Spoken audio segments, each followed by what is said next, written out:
additional awards over the next several weeks. We will notify all big applicants who will receive an award by December 30th. And with a separate $270 million of our business interruption grant program dedicated specifically to assisting child care providers, our $540 million small business grant program is the largest in the nation. It operates with a laser-like focus on helping working families, especially working mothers, through this pandemic. Finally, as hard as this pandemic has been on state governments' finances, we know that local governments have suffered mightily by COVID's impact too. $250 million has been focused on reimbursing local governments outside of Cook and the Collar counties that didn't receive direct support from the federal government for their COVID-19 expenditures. Things like overtime pay for first responders or PPE. We have now sent out more than $129 million to over 700 local governments, with another $30 million still in the pipeline. It's not too late to claim costs through this program. The state of Illinois and DCEO continue to urge local governments to take advantage of their allocation and to leave no costs on the table. The program will continue accepting applications for eligible expenses through January 31st. All of these efforts amount to a unique and historic effort in Illinois to mitigate this virus's devastating effects on the health and livelihoods of the residents of this state. While there is so much need that is still unmet and for which we need further support from Congress, Illinois has been a leader in protecting workers and small businesses with our CARES Act dollars. I'm proud to lead a state government that is committed to making a difference wherever we can and with whatever we have. So thank you, and now I'd like to turn it over to our Director of the Department of Public Health, Dr. Ngozi Ezike. Doctor.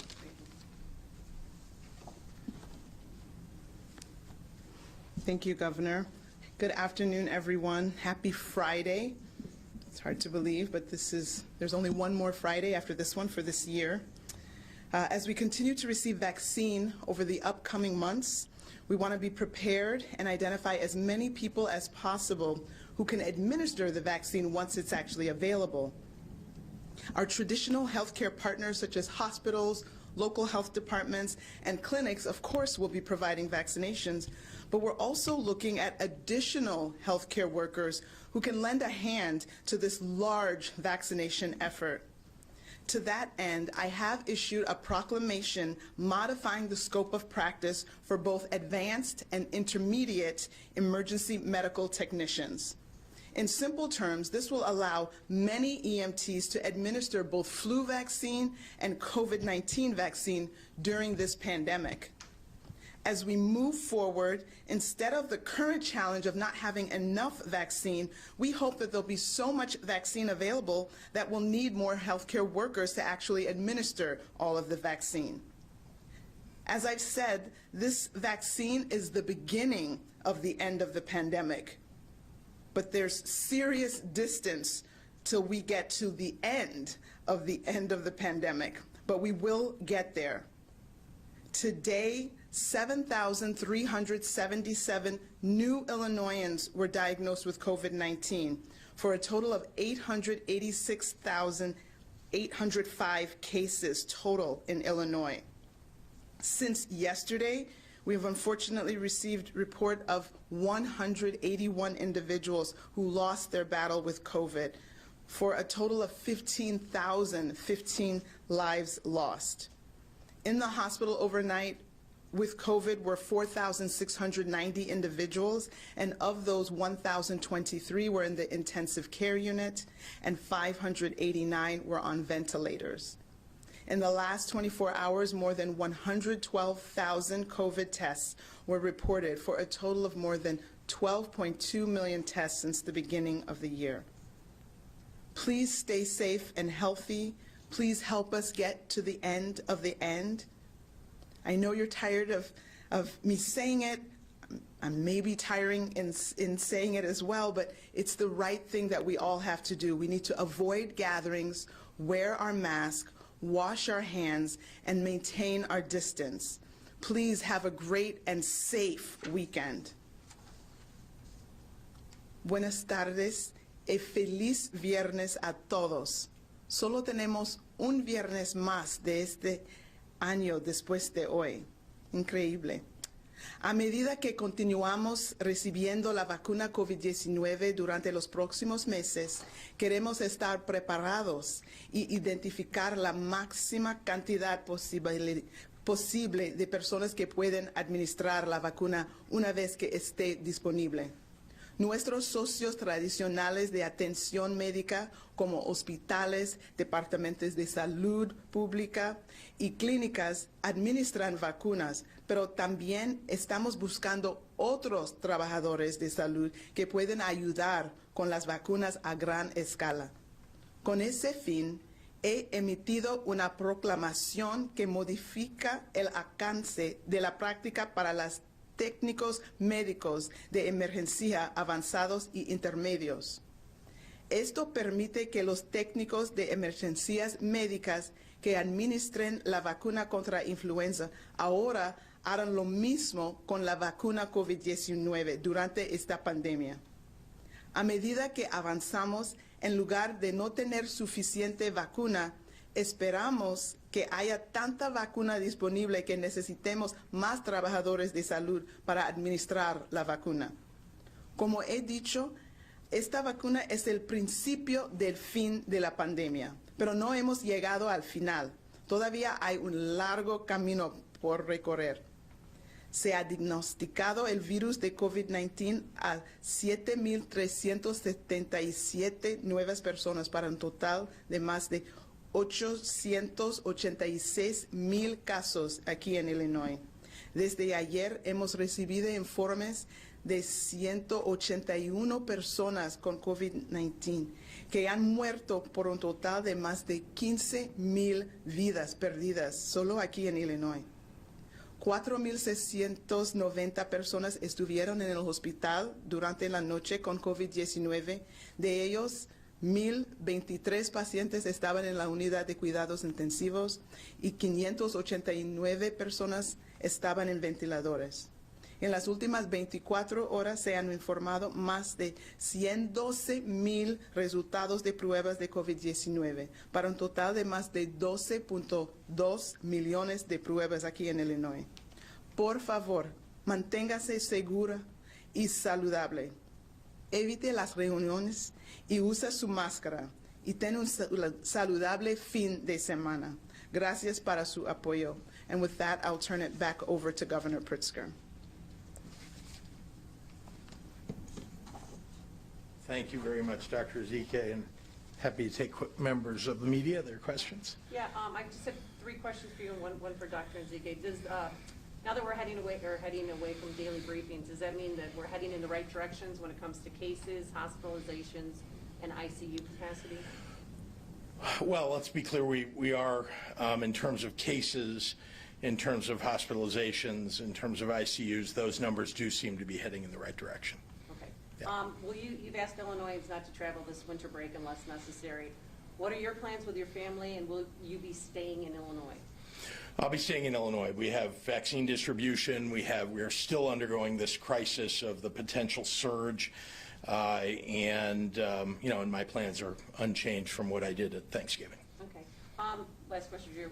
Since Regions 6 and 9 should be falling back into Tier 2, they said that they followed the rules, they should be rewarded with more freedoms, and if not, some say that they'll lose trust in you.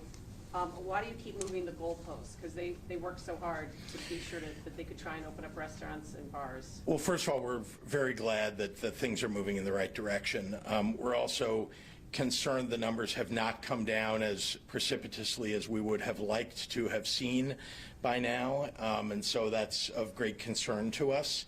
We're still seeing 7,000, 8,000, 9,000 cases every day, and we still have a positivity rate that's far from the WHO recommended 5%.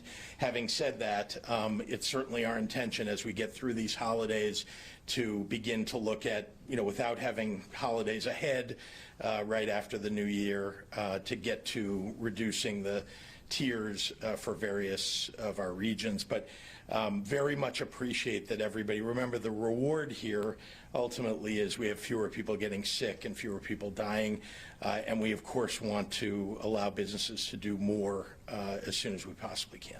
Okay. Dr. Nzike, can I ask you two quick questions? And this comes from one of our listeners. Does the vaccine contain aborted fetal tissue? And should those with strong religious convictions against using aborted fetuses to develop vaccines take or be forced to take the vaccine? There are no aborted fetal cells or fetal tissue in the vaccine. There are no microchips, and there are no preservatives in this vaccine. What about DNA? Some people think that their DNA is going to be altered if they take this. There's no DNA that's in this. This is an mRNA virus. This is an mRNA vaccine. There is no virus in this vaccine either. All right, we're going to go online. And just for awareness, moving from Tier 3 to Tier 2 does not open bars and restaurants, so we're all aware. You can find those tiers online. Jim Haggerty at the Rockford Advocate. Dr. Ezike, can you comment on the misinformation surrounding the COVID-19 vaccine, such as that it causes Bell's palsy or other harmful side effects? Excuse me, stuck. I'm going to keep this on because it doesn't want to come off. So we have seen, you asked about Bell's palsy and what else? Just any other harmful side effects? Yeah. So again, we have the information that's available from the trials that have occurred for the Pfizer vaccine. We're going to know a lot more about the Moderna vaccine as well. I think in terms of Bell's palsy, that is not a recognized known side effect. I think there is a certain amount of Bell's palsy that will happen in the community because it's something that does occur very unexpectedly sometimes. And so if it were to occur in the person who had a vaccine, you'd have to try to distinguish whether this is something that could happen as the chance occurrence or if it's related to the vaccine. And so at this point, we don't have that as an established side effect of this vaccine. We will continue to learn more about this virus as more and more individuals, as millions and millions of people get this vaccine. James Stratton at WREX, I know you just addressed this, but I'll just ask it again. According to the state's website, Region 1 meets all of the requirements to drop from Tier 3 to Tier 2. Why hasn't it dropped to Tier 2, and or when is that coming? Well, as I said several weeks ago, as we have moved along, since the surge hit us, it's important for us to get the right trajectory of cases and hospitalizations and ICUs, and to make sure that we get to the right level. Remember, there are still many, many hospitals around the state that have limited ability to take in new ICU patients or even new hospitalizations. And so we're trying very hard to bring it down all across the state before we start to relieve the regions from Tier 3 to Tier 2. And once again, to the point made earlier, bars and restaurants would not reopen under Tier 2 from Tier 3. So there's a ways to go. If you go to our website, IDPH's website, you can find all of the metrics that we set out for moving from Tier 3 to Tier 2, Tier 2 to Tier 1, and then back to Phase 4, which will tell you exactly what would open up in each of those tiers. Charlie Meyerson at ChicagoPublicSquare.com. Can you shed any more light on the reasons for the anticipated shortfalls in the delivery of vaccine to Illinois and other states? I wish I could shed more light. The federal government has really been mum on this. But as you have seen over the last 48 hours, governors all across the nation have come to terms with the idea, because they've been informed, as I was, that their vaccine distribution would be diminished by virtue of the deliveries from the federal government being diminished. So we still do not know exactly why. I know there's a conversation going on, it seems, as I can see in the press, between Pfizer and the federal government, and maybe a disagreement about it. But what I know is what I have stood up here and told you, and I try to be as communicative as I can about what I learned from the federal government. Dan Petrella at the Tribune. Dr. Ezike, on Monday you said we'd be able to tell this week whether a post-Thanksgiving surge was coming. The numbers have since trended down. Is it safe to say we have avoided that outcome? I am really excited. I am really happy to say that we did not see the significant surge that we were very much concerned about in relation to all the reports that we saw of the large amount of travel here in the state of Illinois, and I think people know that in the Midwest generally, while others on the coast are surging, I think we had that a little bit earlier and are on the way down. And I think all the mitigations that we had in place in advance of Thanksgiving have been helpful. So no, we did not see a surge following Thanksgiving. I'm waiting for this final week's tally, which will come on Monday, but so far that is a good thing that we can report. Dean Olson at the SJR, have long-term care residents in Illinois started to receive the vaccine? If so, how many and where? So the plan for our long-term care facilities, we entered into we opted into the federal option to allow Illinois to be part of the pharmacy program, the pharmacy partnership program. And by opting into that program, that gave the CDC, through this partnership with Walgreens and CVS, they will now be our surrogates for vaccinating our long-term care residents. So we're very grateful to have the ability to be part of this partnership. We immediately opted into it. We understand from the federal government, from the CVS, Walgreens groups, that they will start that vaccination program being in the facilities by the week of December 28th. So we signed up and are ready to have that be done. I think the start date when they're actually in the long-term care facilities is the week of December 28th. Dan Petrella at the Tribune had one more question. Have you decided on a system for people to be able to prove they've been vaccinated? So with every vaccination, people will be given a card. There's a card which allows to write your name. The provider will write their name, the lot number, the manufacturer, the date you got it, the date that you're supposed to return. So that card is one way. Of course, every single dose that is given will also be entered into the state immunization registry. So that is another way that it can be stored. I was recently talking to my team about stickers and pins and wristbands, but that card is your official document and proof of immunization, so that should be guarded carefully as the primary mode. But providers who have access to the state immunization registry system can also see that information, and in the event that the card is lost, could print out something from the state registry system. But we really would strongly urge you to keep close tabs on that immunization card. Kelly Bauer at Block Club, looks like she's our last one. Should Illinoisans expect to be under Tier 3 mitigations through January in case of another post-holiday surge? We're watching closely to see the numbers. We're only at December 18th now. There are 13 days left in the month of December, and so as we watch those numbers, those will have an enormous effect on whether we can bring down the tiers from Tier 3 to Tier 2 and beyond. But that's what we're focused on every day. It's what I have been focused on, making sure that we're heading in the right direction at the right speed. And and I will say that the numbers are better than they were, but need to improve. Governor Pritzker, do you know how many people are vaccinated daily? Did you have a guesstimate? Well, I think today we're up to 17,000. Yesterday we were at 3,500. Okay. So it gives you, yeah. Yep.